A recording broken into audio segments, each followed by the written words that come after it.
Welcome to SV6 news సమగ్ర సమాచార వారధి. బీజేపీ, కాంగ్రెస్ పార్టీలు వారి స్వార్థం కోసమే జీహెచ్ఎంసీలో కంటైన్మెంట్ ను విలీనం చేయాలని డిమాండ్ చేస్తూ నాటకాలాడుతూ ప్రజా సంక్షేమాన్ని, అభివృద్ధి పనులను విస్మరిస్తున్నారని తెలంగాణ ఉద్యమకారుల సంఘం అధ్యక్షులు సంజీవ్ ఆవేదన వ్యక్తం చేశారు. కంటోన్మెంట్ నియోజకవర్గంలోని పికెట్లో ఉన్న అంబేద్కర్, జగజ్జీవన్ రామ్ విగ్రహాల వద్ద విలేకరులతో మాట్లాడుతూ కంటోన్మెంట్ కు ఎన్నో సమస్యలు చుట్టుముట్టుకున్నాయని, ప్రజల సంక్షేమాన్ని విస్మరించి కాంగ్రెస్ పార్టీ, బీజేపీ ఎలాంటి అభివృద్ధి చేపట్టడం లేదని, నిధులు మంజూరు చేయటం లేదని ఆయన అన్నారు. సీఎం రేవంత్ రెడ్డి కొడంగల్ కు 500 కోట్లు కేటాయించడం జరిగింది. అదేవిధంగా కంటోన్మెంట్ కు కూడా ప్రత్యేక నిధులు కేటాయించాలని డిమాండ్ చేశారు. బీజేపీ కూడా రక్షణ శాఖ నుంచి కంటోన్మెంట్ కు ప్రత్యేక నిధులు మళ్లించి ప్రజా సంక్షేమానికి కృషి చేయాలని డిమాండ్ చేశారు. ఈ విధంగా రెండు పార్టీలు నాటకాలు ఆడటం వల్ల ప్రజలకు ఇబ్బందులు ఎదురవుతున్నాయని, ఈ విషయం వరకు ప్రజల సమస్యలు తీరే వరకు పోరాటం చేస్తామని ఆయన అన్నారు. ఈ మీడియా సమావేశంలోని రాజేందర్, ఎంఆర్పీఎస్ నాయకులు రొట్టెం సునీల్, మాదిగ తదితరులు ఉన్నారు.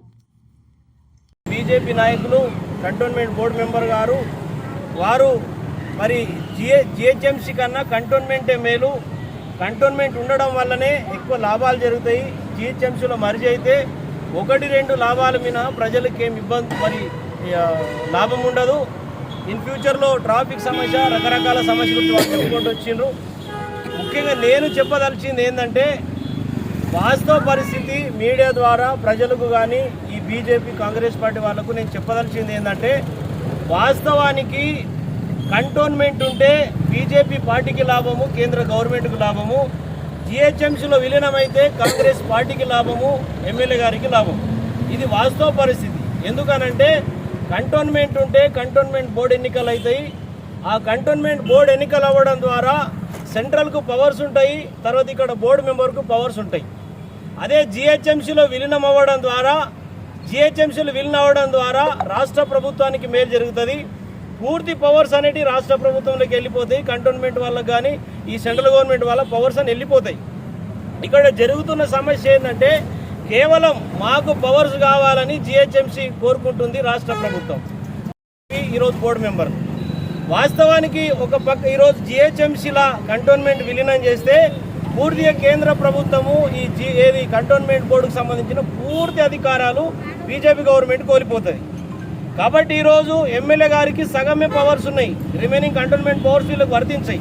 అదే జిహెచ్ఎంసీలో ఒకవేళ మర్జీ అయితే జిహెచ్ఎంసీ ఎన్నికలు రాష్ట్ర ప్రభుత్వం, బీజేపీ వాళ్ళు ఈరోజు పరశురామ్ గారు కానీ మరి గౌరవ పెద్దలు మరి పార్లమెంట్ సభ్యులు ఈటెల రాజేందర్ గారితో పాటు ఈరోజు చాలామంది ఢిల్లీలో పోయి వాళ్ళు ఎందుకు కంప్లైంట్ చేశారంటే, రేపు ఒకవేళ జిహెచ్ఎంసీలో మీరు ఈ ప్రక్రియ స్టార్ట్ చేసి ఒకవేళ జిహెచ్ఎంసీలో మర్జీ చేస్తే మా పవర్స్ పోతాయి, ఇక్కడ బీజేపీ ఉనికి కోల్పోతుంది. తర్వాత మా పవర్స్ అన్ని పోయిన తర్వాత మరి మేమేం చేయాలన్న కాడ వాళ్ళు కంప్లైంట్ ఇచ్చారు. వాస్తవానికి అది వాళ్ళ కడుపుమంట.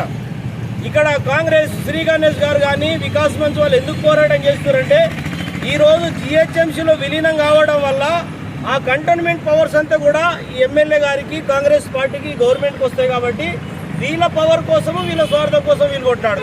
కేవలం కంటోన్మెంట్ ఉండడం వల్ల మేము చేస్తలేమని వీళ్ళు తప్పించుకుంటున్నారు, అభివృద్ధి చేయకుండా.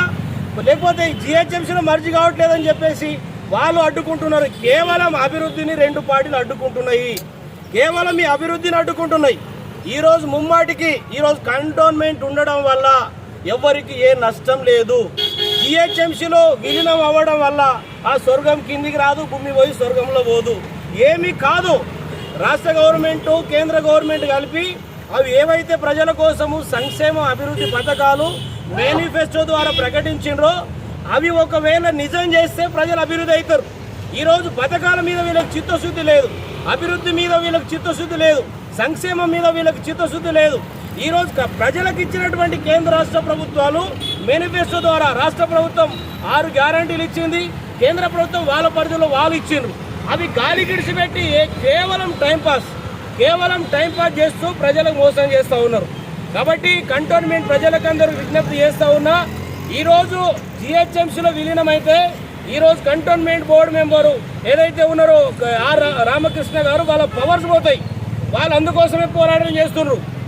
ఒకవేళ కంటోన్మెంట్లో ఉంటే ఈరోజు ఉత్సవ విగ్రహంగా అధికారాలు సగం మాత్రమే ఉండి కొంత పరిధిలో ఉండి శ్రీ గణేష్ గారు ఎమ్మెల్యే కూడా కానట్టే వాళ్ళ బాధలు వాళ్ళకు ఉన్నాయి.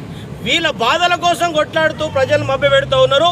అందుకోసమే ఈ సమస్యకు ఒక తెర తీయాలనే ఉద్దేశంతో ఉన్నది ఉన్నట్టు వాస్తవ పరిస్థితిని మాట్లాడుతూ ఉన్నా. ఈరోజు వాస్తవానికి 76 ఏళ్లుగా ఈ స్వాతంత్రం వచ్చిన తర్వాత కేంద్ర రాష్ట్ర ప్రభుత్వాలు ఈరోజు జిహెచ్ఎంసి కంటోన్మెంట్ పేరుతోటి ఈ ప్రాంతానికి అభివృద్ధి చేయకపోవడం ఈ ప్రభుత్వాల తప్పిదం, ప్రజల తప్పిదం కాదు. ఈరోజు తాగునీళ్ళు వస్తా అంటే వద్దంట్రా, రోడ్లు వేస్తా అంటే వద్దంట్రా, డ్రైనేజ్ సిస్టమ్ బాగా చేస్తా అంటే వద్దంట్రా. ఈరోజు కేవలం నాటకాలు ఆడుతూ ఉన్నారు. ఈరోజు ముమ్మాటికి ఈరోజు ఇది ప్రక్రియ ప్రారంభం చేసినాడే నేను చెప్పినది ఒక డ్రామా అని చెప్పినా ఇది డ్రామా కంపెనీ నడుస్తుంది. ఎవరు నమ్మాల్సినటువంటి అవసరం లేదు. బండారా మొత్తం బయట పెడతా, వీళ్ళ జీవిత చరిత్ర అంతా బయట పెడతా. ఈరోజు మీరు చెప్పిందే వేదము, మీరు మాట్లాడిందే వేదం అనుకుంటే ప్రజలేమన్నా పిక్చర్లో కనిపిస్తుండ్రా? ఈ కంటోన్మెంట్ 75-76 ఏళ్లుగా ఈ కేంద్ర రాష్ట్ర ప్రభుత్వాలు ప్రజలకు ఈ ప్రాంతానికి అభివృద్ధి చేయ